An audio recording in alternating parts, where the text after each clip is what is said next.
Assalamualaikum warahmatullahi wabarakatuh. Saya Fadia Khairunisa Prihambodo dengan NIM 14076240042. Kali ini saya akan membahas topik yang sering banget kita dengar dalam kehidupan sehari-hari, tapi mungkin kita belum sadar. Apa sih itu? Yaps, bener banget, globalisasi. Globalisasi ini merupakan subjudul bagian C atau ketiga dari buku Kementerian kelas 9, tema 1 yaitu manusia dan perubahan. Yuk disimak videonya biar makin paham. Jadi, globalisasi itu berasal dari kata global yang berarti seluruh dunia dan isasi yang berarti proses. Jadi, globalisasi itu merupakan sebuah proses yang membuat dunia itu terasa seperti tanpa batas. Semua negara dan orang-orang itu saling terhubung. Menurut Kamus Oxford, globalisasi itu merupakan sebuah kondisi ketika dunia itu saling terkoneksi satu sama lain, mulai dari ekonomi, budaya, teknologi, sampai informasi. Contoh gampangnya gini, kita sekarang bisa nonton K-pop lewat handphone, bisa makan cepat saji di restoran Amerika, belanja barang dari luar negeri lewat handphone, bahkan bisa chattingan beberapa detik lewat WhatsApp dan gak perlu kirim surat berminggu-minggu. Itu semua terjadi karena adanya globalisasi.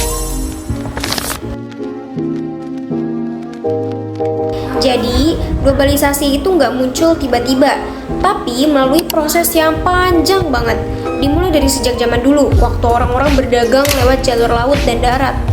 Kita bisa lihat jalur perdagangan dunia dari zaman kuno sampai sekarang. Nah, sekarang jalurnya itu lebih modern, bisa pakai pesawat, lewat internet, dan teknologi itu makin canggih. Bahkan, barang, manusia, informasi, itu bisa bergerak kemana-mana dengan cepat. Contohnya gini, dulu ibarat kata kemana-mana pakai sepeda dan butuh waktu yang lama. Sekarang tinggal naik motor itu bisa sampai ke tempat tujuan dengan waktu yang cukup singkat. Contoh lagi, dulu orang pergi haji menggunakan kapal itu bisa berbulan-bulan buat sampai ke Mekah. Sekarang cukup naik pesawat hanya butuh beberapa jam. Nah, sekarang saya akan bahas bagaimana globalisasi ini bisa kita lihat dalam kehidupan sehari-hari. Di sini ada 4 aspek utama yang bisa kita lihat. Yang pertama, melalui ilmu pengetahuan dan teknologi, atau yang kerap kita panggil sebagai iptek. Jadi, globalisasi itu bisa bikin ilmu dan teknologi itu cepat nyebar. Misalnya, teknologi mobil listrik dari Jerman itu bisa sampai ke Indonesia. Bahkan, startup digital seperti Gojek dan Tokopedia itu tuh bisa bersaing secara global. Kemudian sekarang nih kita mau belajar, itu tuh nggak terpaku lagi sama buku fisik. Sekarang udah banyak banget channel-channel YouTube pendidikan, e-book, perpus digital, e-pusnas, dan masih banyak lagi aplikasi yang membantu memudahkan ilmu pengetahuan tersebar luas melalui teknologi. Yang kedua, dari segi ekonomi, kita bisa jual beli barang ke luar negeri. Kita bisa beli produk dari Cina atau dari Korea lewat e-commerce seperti Shopee atau Tokopedia. Bayangin, toko di kampung udah bisa kirim barang ke luar negeri lewat internet. Keren banget ya sih? Ini semua karena adanya perdagangan bebas dunia yang memungkinkan barang dari negara lain itu masuk dengan mudah ke Indonesia. Jadi, sistem ekonomi kita ini terhubung dengan negara lain lewat kerjasama dan perdagangan. Yang ketiga, politik dan hukum. Negara-negara membuat kerjasama, yaitu dengan membentuk organisasi dunia. Contohnya membentuk PBB, membentuk WTO. Mereka semua itu membuat aturan bersama tentang perdamaian, perdagangan, HAM. Tujuannya agar ekonomi dan hukum itu bisa berjalan lancar antar negara. Yang keempat, dari segi budaya. Nah, ini merupakan aspek yang paling kelihatan. Kalian suka nggak nonton drama Korea? Atau suka makan burger di restoran cepat saji Amerika? Yaps, bahkan gaya hidup anak muda itu banyak banget yang terinspirasi dari luar negeri. Contohnya gini, kita tiktokan menggunakan lagu dari luar negeri, bahkan belanja di marketplace kayak Amazon, Shopee, yang mana itu semua merupakan marketplace dari luar. Nah, itu semua merupakan contoh budaya luar yang masuk ke Indonesia karena globalisasi. Nah, ternyata selain globalisasi yang terdapat di buku kementerian, saya juga mengutip dari buku Bumi Aksara kelas 9, subtema G, yaitu terkait kerjasama internasional di berbagai bidang. Menurut saya, di bagian ini tuh terdapat kesamaan dan relate dengan aspek politik hukum di globalisasi yang sudah saya jelaskan tadi. Nah, pastinya setiap negara itu punya kelebihan, kekurangan, juga kepentingan yang berbeda-beda, sehingga hubungan internasional itu sangat dibutuhkan. Sebagai contoh yaitu dibentuknya PBB atau Perserikatan Bangsa-Bangsa yang memfasilitasi interaksi antar wilayah agar terciptanya perdamaian dan kesejahteraan hidup manusia juga negara. Nah, di dalam interaksinya pun diperlukan sikap menghormati dan menguntungkan. Kerjasama ini juga mencakup bidang ekonomi, sosial, budaya, politik, dan pendidikan. Nah, saya akan ngebahas kerjasama di bidang ekonomi terlebih dahulu. Nah, kalau di bidang ekonomi ini terdapat ke dalam beberapa golongan. Yang pertama, berdasarkan letak geografis. Nah, kalau berdasarkan letak geografis ini terbagi lagi menjadi 3. Yang pertama, kerjasama ekonomi regional. Jadi kerjasama ekonomi ini merupakan kerjasama antara negara-negara dalam satu kawasan atau satu wilayah aja. Misalnya, ekspor-impor antar negara tetangga seperti ASEAN. Yang kedua, kerjasama ekonomi regional, yaitu kerjasama ekonomi antara kawasan satu dengan kawasan lain. Contohnya, kerjasama ekonomi kawasan Asia, yaitu ASEAN dengan kawasan Eropa, dan MNE atau Masyarakat Ekonomi Eropa. Yang ketiga, ada kerjasama ekonomi internasional, yaitu kerjasama ekonomi yang mencakup beberapa wilayah negara-negara di dunia. Contohnya itu ada Consultative Group on Indonesia atau CGI yang dibentuk oleh Bank Dunia dan WTO yang dibentuk oleh PBB. Nah, kalau tadi kan berdasarkan letak geografisnya.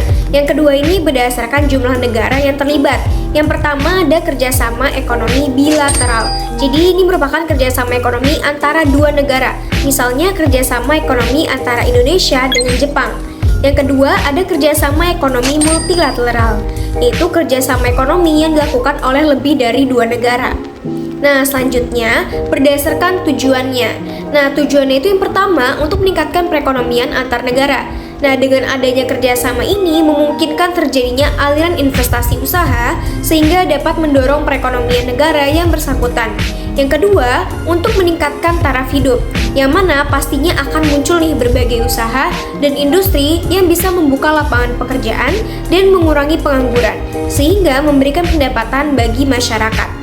Yang ketiga, saling mengisi kekurangan dan kebutuhan di bidang ekonomi. Nah, di sini terjadilah pertukaran barang dan jasa, sehingga memudahkan masyarakat antar negara untuk memenuhi kebutuhannya. Yang keempat, untuk mempererat persahabatan antar negara.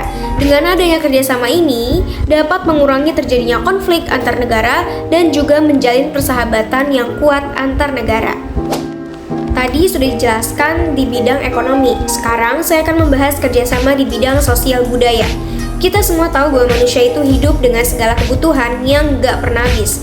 Jadi kebutuhan itu dapat terpenuhi apabila adanya interaksi. Nah, melalui kerjasama sosial budaya ini, kita dapat mengatasi persoalan tadi. Nah, sosial budaya itu mencakup kepemudaan, wanita, kepegawaian, penerangan, kebudayaan, iptek, pengentasan kemiskinan, bencana alam, kesehatan, hingga ketenaga kerjaan, dan masih banyak lagi. Nah, di sini terdapat beberapa yang bisa digarisbawahi dan dibilang paling berpengaruh.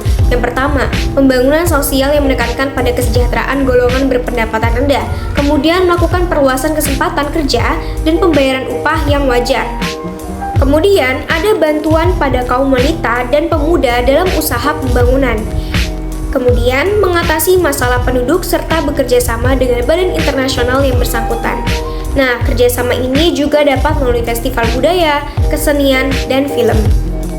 Nah, yang ketiga itu kerjasama di bidang politik. Kerjasama ini dibentuk untuk menjaga keamanan dan kelangsungan pembangunan bangsa.